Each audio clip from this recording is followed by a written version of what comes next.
What's up, Dice Crew? Keeping it a Benji, and I'm getting back with y'all. We have an ex-LAPD officer speaking on some of the foul things that he participated in, witnessed while he was a part of the crash unit. He also speaks on 18th Street, MS-13, and other things. But that's just me summing it up for the introduction. Let's tune in and see what all he got to say. Okay, so you go to Rampart, and you eventually end up in the crash unit. Yes, I ended up in the crash unit. Which stands for Community Resources Against Street Hoodlums. Yes. Interesting name. Yes. You've actually admitted the crash unit is a gang.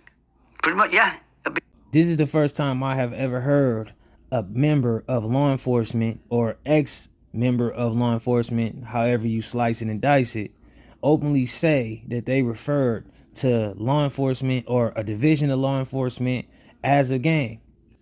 A bigger gang with the position to get the job done and deal with the bigger animals that are out there terrorizing citizens. And that's how we saw it back then when I was working the unit. They were terrorizing people and killing themselves is what they signed up for, robbing and moving dope. They signed up for that, but we were supposed to help the people that they were victimizing. They didn't sign up for that.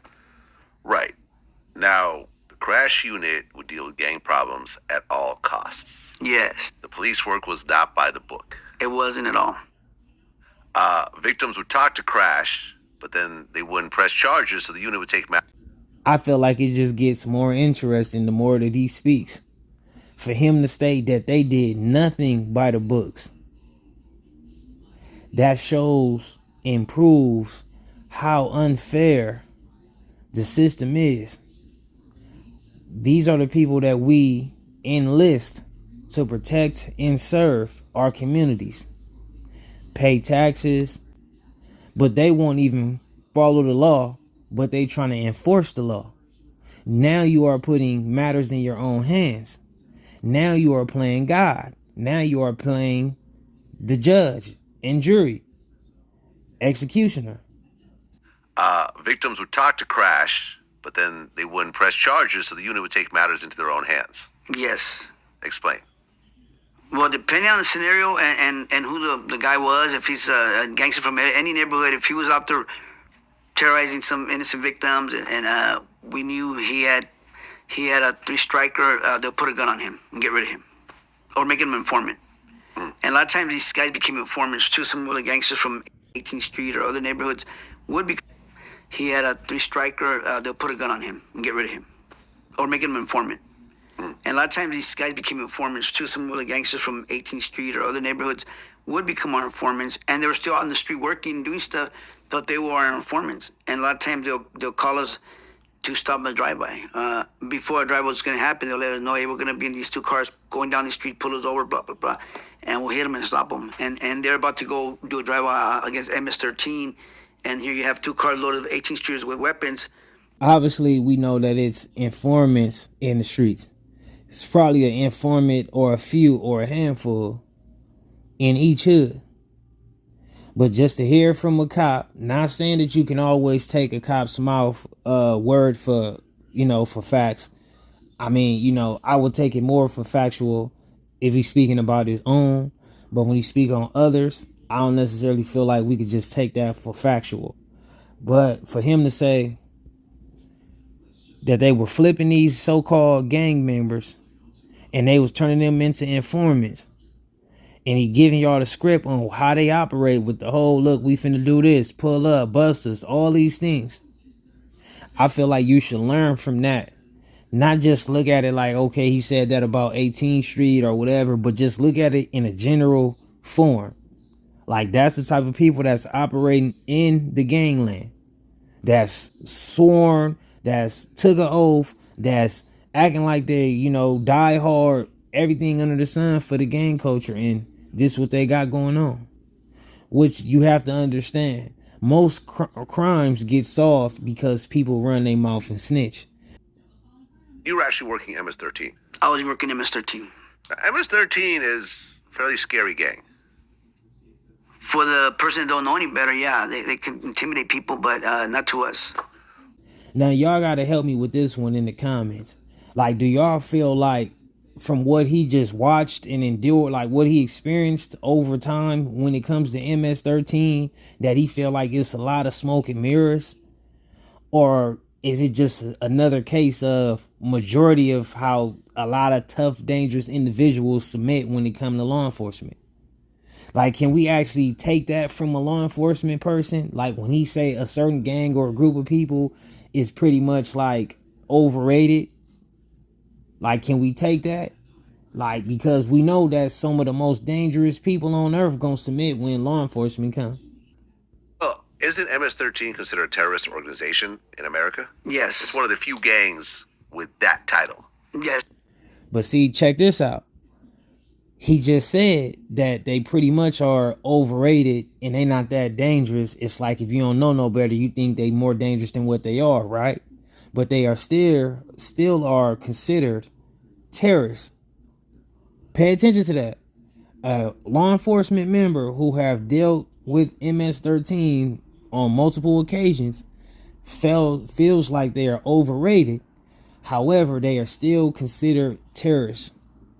That lets y'all know, man, that the government do what they want to do. Law enforcement do what they want to do. They'll label you what they want to label you to do whatever they want to do to you. Like Crips and Bloods are not considered terrorist organizations, but Right. MS-13 is. Yes, they are. Why is that? I think because they were able to branch out in other states in the United States. They were able to branch out. They were able to branch out in El Salvador and Guatemala, and they got deported to those areas, and they were able to establish out there because they were not challenged by nobody, and they're international because they communicate with.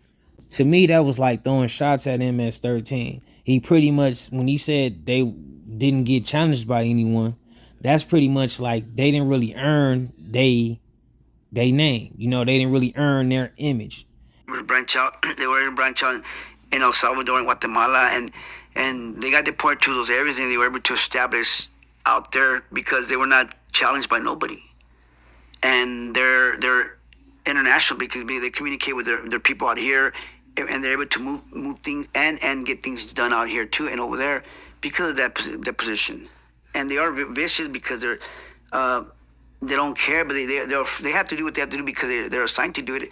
If not, they're going to get killed. So they're working out under fear too. Right. When you look at MS-13 in like South America, they're known to blow up school buses and you Right. know, Okay, so he is kind of like giving them their flowers, but he's kind of like slighting them at the same time. all types of really crazy shit. You know, I've interviewed MS-13 people before. Yeah. And it's fairly insane. You know, plus they have the face tattoos, have the tattoo in their you know, face, 13 on their faces, so you have the intimidation factor, and, Right. you know, and so forth. Now, Crash, one of the goals was to become the bigger gang. Right. And you guys would actually plant drugs on suspects and so forth. Yes, that would happen too. Give me an example of that. I mean, a lot of times every scenario is different, but in some scenarios, I could be working an area and I'm doing surveillance on the MS-13 guys moving dope in the corner like nonstop, and I already have the dope in my hand or in my pocket, and I see the activity for like 30 minutes an hour. I'll send in some units to grab those guys, and if I'm working the undercover unit, I'll just say I bought off that guy, I bought off that guy, and I'll put the dope on all those guys. They don't know who they sold the dope to, because they don't know they sold it to me. Now they're selling dope around the nonstop in that area, and I just put the dope on it and book them for the multi-6 arrest. And I mean, that's just more dirty cop behavior, taking the law in their own hands. we'll deal with that problem right there. Okay. I mean, in those moments, did you feel you were doing something wrong? Or did you feel like, well, the ends justify the means? Yeah, I'm putting dope on him, but it's not like he wasn't selling dope anyway, so whatever. The ends justify the means. That was my frame of mind back then. Yeah. Yeah. The ends justify the means, and a lot of times that's how we would justify things. This person just robbed a family member or 3 family members from that area, and they're all terrorized, they're scared to press charges, but they're telling us that they're in fear for their life, but they don't want to press charges. So then I'll find the guy who was doing the robberies and then put the dope on him too and get rid of him for the dope instead of the robberies. And there's no victims.